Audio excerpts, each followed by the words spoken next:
When I was around 7, my toothless brother and I, on long, boring taxi rides in Syria, would indulge in imperialistic fantasies of how we wanted to take over the country outside our windows.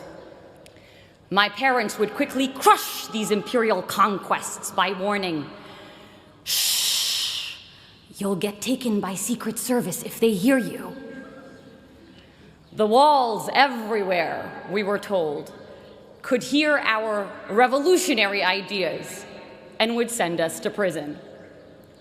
Whereas children here had ghosts and the boogeyman, our equivalents were our governments. Fast forward to 2010. When I first got here, someone told me, if Harvard shut its gates, it could be its own country, just like the Vatican. As I've walked through this place every day for the past 4 years, I was struck by how true this idea was. I saw it everywhere. The Harvard Nation. I saw it in the big and obvious things. We had our own version of the Statue of Liberty, the John Harvard statue, our own embassies, the Harvard clubs of Boston and London, a tax collection agency, the Harvard Alumni Association, and an endowment larger than more than half the world's countries' GDPs. We also had our own diplomatic passports. Nowhere did I see this more clearly than at U.S. immigration at Boston Logan Airport. Whenever they saw I was coming from the Middle East, "What were you doing there? Why are you here? Why did God make you from the Middle East?" But I made sure I dressed like our overly proud Harvard dads, with Harvard hat, Harvard shirt, Harvard shorts, and Harvard underwear.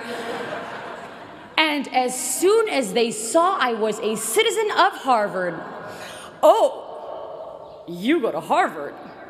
Surely you must not be a national security threat. Welcome to America." And suddenly, all the gates to the American dream opened wide. I saw it everywhere, this Harvard Nation, but I saw it not just in the hard structures, but more importantly, in its invisible institutions, the invisible scaffolds around and undergirding the hard institutions. I saw it in the quarreling columns of the Crimson newspaper, its kung fu fights of ideas and lively student debates, with the potency to propel policy changes by the next morning's print. I saw it in our cluttered bulletin boards, bustling with life, with announcements of student-led conferences, Broadway-worthy shows, and dorm room projects turned world's next Facebook, smothering each other for our cursory glimpse. A trivial detail, these cluttered boards that often slipped notice. But where some saw papers, I saw passions, purpose, creativity. I saw a heartbeat of civic community's vivacity. My parents' countries were places where institutional dysfunction killed off this social dynamism and vibrant productivity, and so I felt acutely here the value of civil society and living, breathing institutions. My time here would give me a working model of a better world. Not only that, but that sense of empowerment to initiate change. You see, with those spying walls still lurking in my memory that constrained the little Napoleons in my brother and me, you might imagine my shock when, in one of my first classes here, I suddenly found myself debating a president.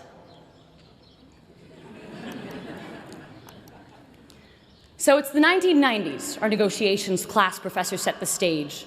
A war is about to break out between Ecuador and Peru. How will you stop it? I raised my hand to respond. Wait, Professor Shapiro stopped me. Tell the president what to do. And in walked the Ecuadorian president.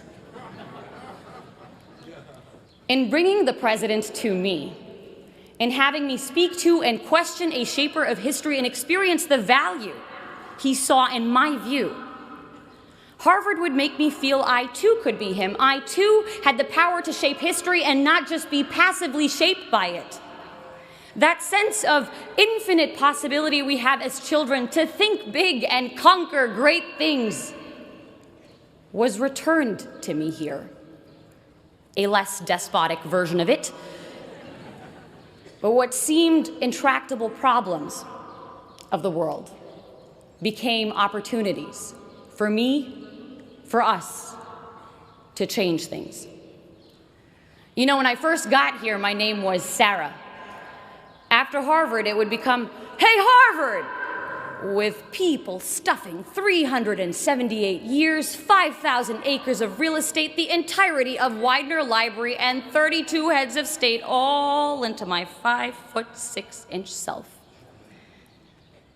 Ridiculous as it is, there's a strange reality to it. Arab-American author Renda Jarrar pictures inhabiting a new place as running barefoot, the skin of our feet collecting sand and seeds and rocks and grass until we had shoes made of everything we'd picked up as we ran. And running through Harvard Yard over the past 4 years, the skin of our feet collecting a world of experiences. We each become this place in a strange way. Each of us picking up bits of people and history and ideas that changed the way we saw the world. Accumulations I hope we will continue to wear on our souls and leave a footprint of all the best we took from Harvard Yard on our new destinations. And that's why I am hopeful for the future. I am hopeful because of my dining hall dinners spent marveling at friends who, while their countries wage bloody war against each other, are able to carry out civil conversation and build generative projects together. I am hopeful because of the founding mothers and founding fathers of revolutionary ideas like these being launched into the world, who will make of its institutions, its constitutions, its hospitals, its art houses, something better. We hear a lot in the news about an Arab Spring. This graduation is sending 6,000 revolutions into the world, and the 6,000 revolutions graduating as part of the class of 2014. If we take those revolutions, those great ideas sparked behind Chipotle burritos and Starbucks coffee cups in our version of Tahrir Square, Harvard Square, out with us into the real world, into the real Tahrir Squares, and make something of them.